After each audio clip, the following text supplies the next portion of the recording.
حامداً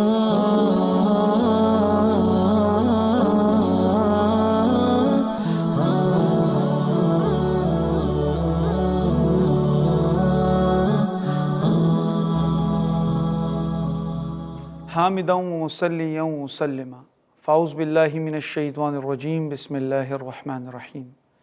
تمام تعریفیں اس پاک پروردگار کے لیے ہیں جو خالق کائنات بھی ہے اور مالک شش جہات بھی۔ کروڑ حمد السلام حضور اقدس صلی اللہ علیہ وسلم پر اور ان کی آل پر اور ان کے اصحاب پر، اما بعد۔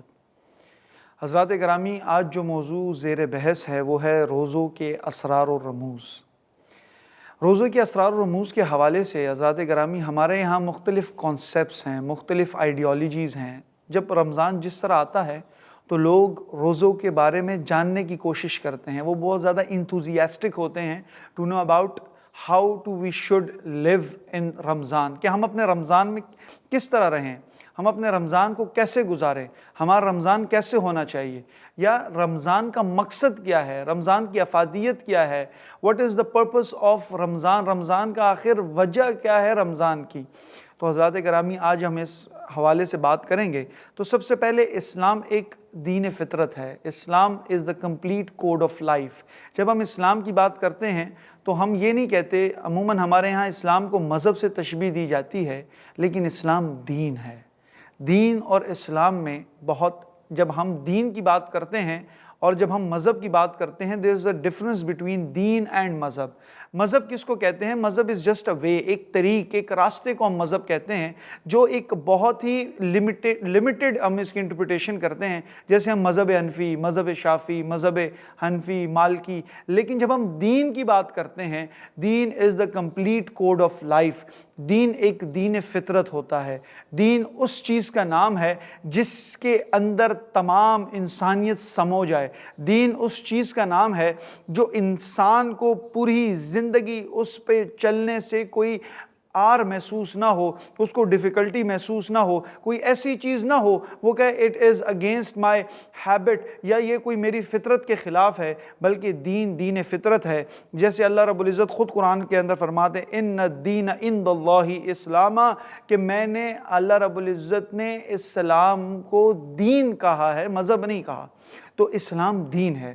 پھر روزے کی کچھ خصوصیات ہوتی ہیں، جیسے اس معاشرے کے اندر ہر چیز کی کچھ نہ کچھ بینیفٹس ہوتے ہیں، بغیر بینیفٹس کے تو ہم اس چیز کو نہ اپناتے ہیں نہ کام کرتے ہیں۔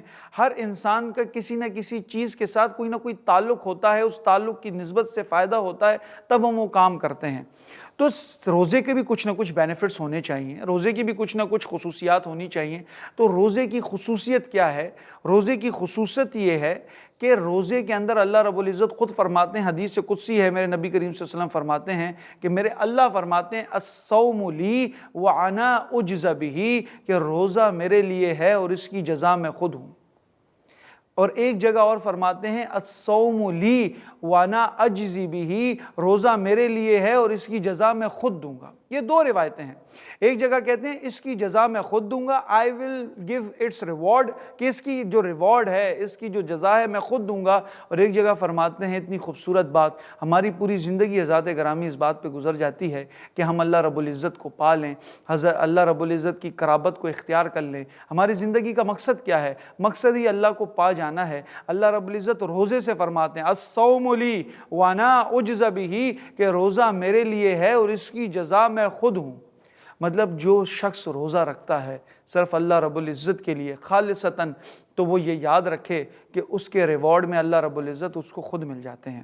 حضرات گرامی، روزے کا تعلق دوسروں کی زندگی سے بھی ہوتا ہے۔ جیسے فار ایگزامپل انسان ایک بڑے ہی توازن کے ساتھ اپنی زندگی گزارتا ہے، اور ہر عبادت کا کسی نہ کسی کے ساتھ تعلق ضرور ہوتا ہے۔ جیسے فار ایگزامپل میں ایک بات یہ کہوں، آپ نماز پڑھتے ہیں تو نماز پڑھنے کے لیے مسجد جاتے ہیں، you go to mosque for to offer a prayer. جب آپ مسجد جاتے ہیں تو آپ قیام کرتے ہیں، سجدہ کرتے ہیں، رکوع کرتے ہیں، اور آپ کے قیام، سجدے، رکوع کو دنیا والے دیکھتے ہیں، اس کو واچ کرتے ہیں۔ جب آپ حج پہ جاتے ہیں، بیت اللہ کی زیارت کرتے ہیں، تو پلگرمیج کے لیے جب آپ یہاں سے نکلتے ہیں، مکہ مدینہ جاتے ہیں، تو لوگ کی نظر میں آتے ہیں، لوگ کہتے ہیں ہاں بھائی فلاں حاجی صاحب ہے، وہ حج کر کے آیا ہے۔ جب آپ زکوٰۃ دیتے ہیں تو یہ آپ اور ایک بندے کا بھی تعلق ہوتا ہے۔ جب آپ ایک بندے کو زکوٰۃ دیتے ہیں تو زکوٰۃ کے اندر وہ دوسرا بندہ انسان شامل ہو جاتا ہے اور وہ آپ کا گواہ بن جاتا ہے۔ حضرات گرامی، یہ روزہ واحد ایک انڈیویجول ایسی عبادت ہے جو صرف آپ کو اور آپ کے رب کے درمیان ہے۔ آپ کسی کو دکھاتے نہیں ہیں۔ روزہ کوئی مٹیریلسٹک یا کوئی اس کا ایسا فارم نہیں ہے کہ جس کی آپ حیت ہو، آپ بتا سکیں ہاں بھائی یہ روزہ ہے، یہ میں نے رکھا ہے۔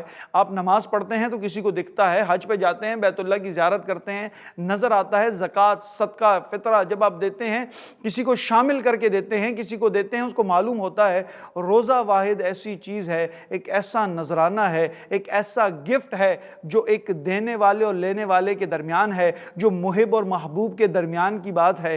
یہ روزہ واحد ایسی عبادت ہے جو ایک عبد میں اور معبود کے درمیان ایک سیکرٹ چیز ہے، ایک راز و نیاز کی بات ہے، وہ ہے روزہ۔ جب اس معاشرے میں ہم رہتے ہیں، اور جیسے سائیکالوجی والے کہتے ہیں that human is a living animal، ایک انسان اس دنیا کے اندر جب رہتا ہے تو وہ ایک انسان اکیلے نہیں رہ سکتا، اس کو ایک گروپ چاہیے، اس کے دوست چاہیے، ریلیٹیوز چاہیے۔ اور جب انسان اس دنیا کے اندر رہتا ہے تو دوسروں کا درد بھی دیکھنا پڑتا ہے، تکلیف بھی دیکھنی پڑتی ہے۔ وہ انسان ہے، انسیت محسوس کرتا ہے، کسی کو تکلیف میں دیکھتا ہے تو تکلیف محسوس کرتا ہے، کسی کو بھوکا دیکھتا ہے تو اس کی بھوک کی شدت کو محسوس کرتا ہے، کسی کو پیاسا دیکھتا ہے تو اس کی پیاس کی تڑپ کو محسوس کرتا ہے۔ اگر وہ ایسا نہیں کرتا تو وہ انسان نہیں ہے، اس کے اندر انسیت نہیں ہے، اس کے اندر ہمبلنس نہیں ہے۔ وہ ہمارے جو ایک انڈیویجول انسان کے اندر، جس کو ہم کہتے ہیں بیسک نیسیسٹیز ایک انسان کے اندر ہوتی ہیں، جس کو مورالٹی کہتے ہیں، ایک مورل ویلیوز، ایتھیکل ویلیوز کہتے ہیں، تو انسان اس سے عاری ہوتا ہے۔ کیوں؟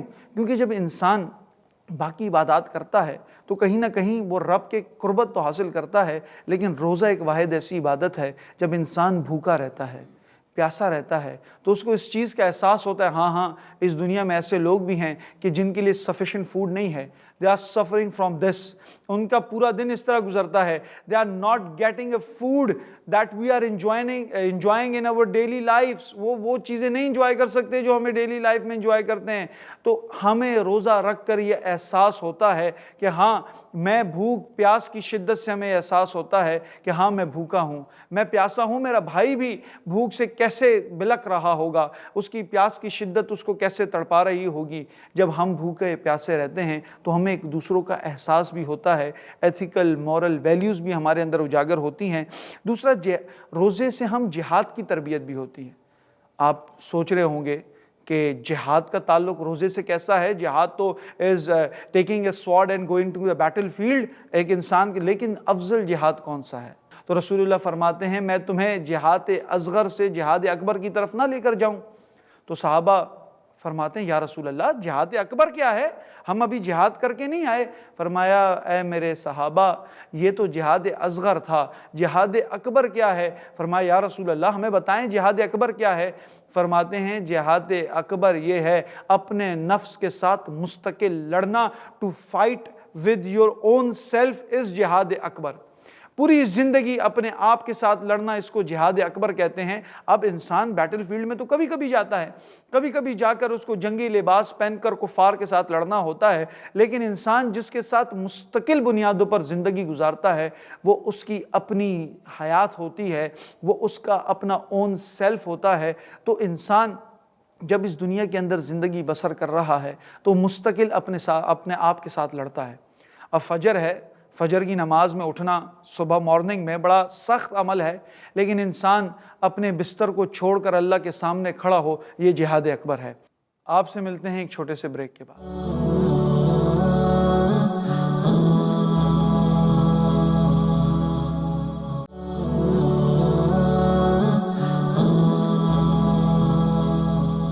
Welcome back. ہماری بات ہو رہی تھی جہاد اکبر کے حوالے سے، تو میں بات کر رہا تھا کہ جہاد اکبر آخر ہے کیا؟ جہاد اکبر اپنے آپ کے ساتھ مستقل بنیادوں پر لڑنے کا نام ہے، to fight with own self. کیسے لڑنا ہے؟ کہ انسان صبح سو رہا ہے اور بستر چھوڑنا بڑا مشکل ہے، لیکن پھر بھی وہ بستر چھوڑ کر اللہ کے سامنے حاضر ہوتا ہے، سجدہ ریز ہوتا ہے، he bow down in front of اللہ، تو یہ ہے جہاد اکبر۔ When a person is earning whole day with struggle، جب پوری محنت کر کے انسان کماتا ہے، پھر انہی پیسوں میں سے you have to give زکوٰۃ، جب آپ زکوٰۃ دیتے ہو، صدقہ دیتے ہو to the needy people، مسکین کو دیتے ہو، تو وہ پیسہ خرچ کرنا مشکل ہوتا ہے because you have worked hard for it، because you have struggled for it، آپ نے محنت کی ہوتی ہے اس کے لیے، لیکن پھر بھی اللہ کے راستے میں خرچ کرنا، یہ ہے جہاد اکبر۔ آپ دھوپ ہے، بڑا ہی ایک وارم ڈے ہے، but you are in fast, آپ کے سامنے کھانا پڑا ہوا ہے، آپ کے پاس قسم قسم کے سویٹ ڈش آپ کے سامنے ہیں، you can eat, you can drink, no one is seeing you, آپ کو کوئی دیکھ نہیں رہا، no one is your accountable, کوئی آپ کو اکاؤنٹیبل نہیں کر رہا، آپ کو کسی کے آگے اکاؤنٹیبلٹی نہیں پیش کرنی، کوئی آپ کو دیکھ رہا نہیں ہے، آپ چھپ کے کھا بھی سکتے ہیں، چھپ کے پی بھی سکتے ہیں، but you have in your mind کہ مائی گاڈ از واچنگ می، آپ کے ذہن میں ہے کہ میرا خدا تو مجھ کو دیکھ رہا ہے، یہ ہے جہاد اکبر۔ حضرات گرامی، اصل میں یہ فیلنگ آنا، یہ گاڈ کانشیسنس آنا، آپ کے پوری زندگی میں اس بات میں شامل ہو جانا that my God is watching me, یہ ہے روزے کی اصل مقصد۔ This is the basic aim of the fast, that in every aspect of life you are seeing that before doing this work my God is watching me, and it is the want of Allah or mine، یہ میری چاہت ہے یا رب کی چاہت ہے؟ حضرات گرامی، زندگی میں دو راستے ہیں، one is your want, the one is God want، ایک آپ کی چاہت ہے، ایک رب کی چاہت ہے۔ آپ اپنی چاہت چھوڑ کر and denying your desires، اپنی چاہت کو چھوڑ کر، اپنے آسائش و آرام کو چھوڑ کر، تمام تر فیسلٹیز کو چھوڑ کر اللہ کے سامنے حاضر ہو جانا، یہ جہاد اکبر ہے۔ اللہ کے وانٹس کے اوپر پورا اترنا، یہ جہاد اکبر ہے۔ تو فاسٹنگ، رمضان، اس چیز کی پریکٹس کا نام ہے کہ گاڈ کانشیسنس آ جائے، جہاد اکبر آ جائے، انسان پوری زندگی اس تگ و دو میں، اس اسٹرگل میں لگ جائے، اس موٹیویشن میں لگ جائے، اس ایم، ایمبیشن کے اندر لگ جائے that I have to please my lord, that مجھے اپنے رب کو راضی کرنا ہے، and my God is watching me, کہ میرا رب مجھے دیکھ رہا ہے۔ حضرات گرامی، ایک اور چیز جو روزوں کے اندر ایک بڑی ہی مخصوص ہے کہ انسان کو اس کا مقصد یاد دلاتی ہے۔ Whenever the Ramzan comes, the person knows that why I was created, what was the purpose of my life. If God have created me, then I should have one purpose of my life. اگر خدا نے مجھے بنایا ہے، میں کوئی بیکار تو نہیں بنایا، مجھے ایسے تو نہیں بنایا دنیا میں جاؤ، ارن، کھاؤ، پیو، eat, drink and do all things for survival, اپنی زندگی زندہ رہنے کے لیے تمام تر اسٹرگلس کرو۔ I was not for this purpose in this world۔ اگر یہ ہوتا تو جانور کم ہے، جانور بھی کھا رہے ہیں، پی رہے ہیں، محنت کر رہے ہیں، تو ہمارا مقصد ہے what is the aim of our life، تو وہ ہمیں رمضان بتاتا ہے۔ اللہ رب العزت خود قرآن کے اندر ارشاد فرماتے ہیں وَمَا خَلَقْتُ الْجِنَّ وَالْإِنسَ إِلَّا لِيَعْبُدُونَ، I have created the jinns, I have created humans for my عبادت، for worship۔ اللہ رب العزت نے ان کو پیدا کس لیے فرمایا ہے؟ ورشپ کے لیے، عبادت کے لیے۔ اب عبادت کیا ہے؟ کہ نماز، روزہ، حج، زکوٰۃ، یہ سارے ایک ایکٹس ہیں، ایکٹس آف ورشپ ہیں۔ اصل مقصد کیا ہے؟ The main aim of the person is کہ اس کو عبد پہچاننا، کہ that I am the servant of Allah. میرا یہ ہاتھ، میری آنکھیں، میری زبان، میرا ذہن، میرا دل، یہ اللہ رب العزت کی عبد ہے، they are the servants of Allah. آنکھیں اس طرح استعمال کروں جیسے میرا رب چاہتا ہے، زبان I should speak that words, I should always speak truth، میں ہمیشہ سچ بولوں because my God want me to do that، میرا رب چاہتا ہے کہ میں یہ کروں تو میں سچ بولوں۔ میرا یہ ہاتھ رب کی نافرمانی نہ کرے، میرا یہ ذہن وہ نہ سوچے جو میرا رب نہ چاہتا ہو، میرا دل وہ آرزو نہ کرے، وہ وانٹس، وہ ڈیزائر میرے دل کے اندر نہ آئے which is against my Lord، جو کہ میرے رب کے خلاف ہو، which is against the laws of what my God have given me، کہ ان جو اصول و ضوابط کے خلاف ہو جو میرے رب نے میرے لیے متعین کیے ہیں۔ اگر ایسا ہے تو نہیں، میرا مقصد غلط ہے، تو اپنے مقصد کو پہچانیں، اپنے لائف کے پرپس کو جانیں، اپنے لائف کے ایم کو جانیں۔ اگر جو شخص اپنے لائف کے مقصد سے ہٹ جاتا ہے، if the person does not know why I am created, what is the purpose of my life، تو اس کی پوری زندگی بیکار ہے۔ وہ اپنی پوری زندگی، جیسے ایک عربی کی کہاوت ہے اذا خلی شیء عن غایتہ فقد لغا، اگر کوئی چیز اپنی اصل کو، اپنی ایم کو چھوڑ دیتی ہے تو بے بنیاد ہو جاتی ہے۔ وہ لگا وہ کسی کام کی نہیں رہتی، وہ بیکار ہو جاتی ہے۔ تو حضرات گرامی رمضان میں ہمیں فاسٹنگ کیا بتاتی ہے؟ It tells about the aim of the life, it tells you that you are the creation of the Allah and you have to do what Allah wants you to do۔ تو ہمیں اس کی طرف آنا ہے۔ اب روزے کے کچھ دنیاوی فوائد بھی ہیں۔ 12 مہینوں میں in once a year there should be 1 month جس میں انسان بھوک پیاس کو برداشت کرے۔ It is good for your health۔ انسان کی بہت ساری بیماریاں ہیں جو آج کل ایسی بیماریاں ہیں، کینسر ہے، مختلف قسم کی ہمارے یہاں ڈیسیزز ہیں جو پہلے جس کو لوگ جانتے بھی نہیں تھے۔ کیوں؟ کیونکہ ہم لوگوں کے یہاں کھانے پینے کے جو تربیت ہے، انشاءاللہ کبھی کھانے پینے کے آداب پہ بھی گفتگو ہوگی، دیٹ ہمارے یہاں لائف سٹائل کس طرح چینج کیا جائے۔ ہمارے یہاں کھانے پینے کی routines, the life routines are disturb in your life. تو رمضان کا جب آتا ہے تو it gives a person routine of his life, کہ انسان کو پتا ہے کہ when should I eat, when should I go for a sleep. تو ایک انسان ایک بہترین روٹین میں آتا ہے۔ آخری روزے کے کچھ فیوز و برکات ہوتے ہیں۔ حضرات گرامی ہر عبادات کے کچھ فیوز و برکات ہیں۔ Every worship has its own benefit. کبھی کبھی ایک پیاسا ہو، ایک تھرسٹی ہو، جب کوئی پیاسا ہو تو وہ کنویں کے پاس جاتا ہے۔ ہر عبادت کریم ہے۔ کبھی پیاسا کنویں کے پاس جاتا ہے، اس کی پیاس بجھتی ہے۔ کبھی کنواں خود پیاسے کے پاس آتا ہے اس کی پیاس بجھانے کے لیے۔ نماز کے لیے آپ کو مسجد جانا پڑے گا، آپ کو سجدہ، قیام، رکوع، وضو کر کے اللہ کے حضور پیش ہونا پڑے گا۔ حج کے لیے آپ کو بیت اللہ جانا پڑے گا، خرچہ کرنا پڑے گا، یہاں سے نکلنا پڑے گا، وقت نکالنا پڑے گا، پیاسے کو کنویں کے پاس جانا پڑے گا۔ لیکن روزہ ایک واحد ایسی چیز ہے، یہ وہ کنواں ہے، یہ وہ بادل ہے جو آپ کے گھر پر آ کے برستا ہے۔ You don't have to go somewhere for to search for رمضان۔ رمضان آپ کے پاس خود آتا ہے، روزہ آپ کے پاس خود آتا ہے۔ That I am here، میں ادھر ہوں، میں تمہیں بینیفٹ کرنے آیا ہوں، میں تمہیں ریوارڈز دینے آیا ہوں۔ تو حضرات گرامی یہ وہ عبادت ہے جو آپ کے پاس خود چل کر آتی ہے۔ تو ہمیں اس ماہ رمضان کے حوالے سے خصوصاً اپنے دل، گھر اور دماغ کے دروازے کھولیں۔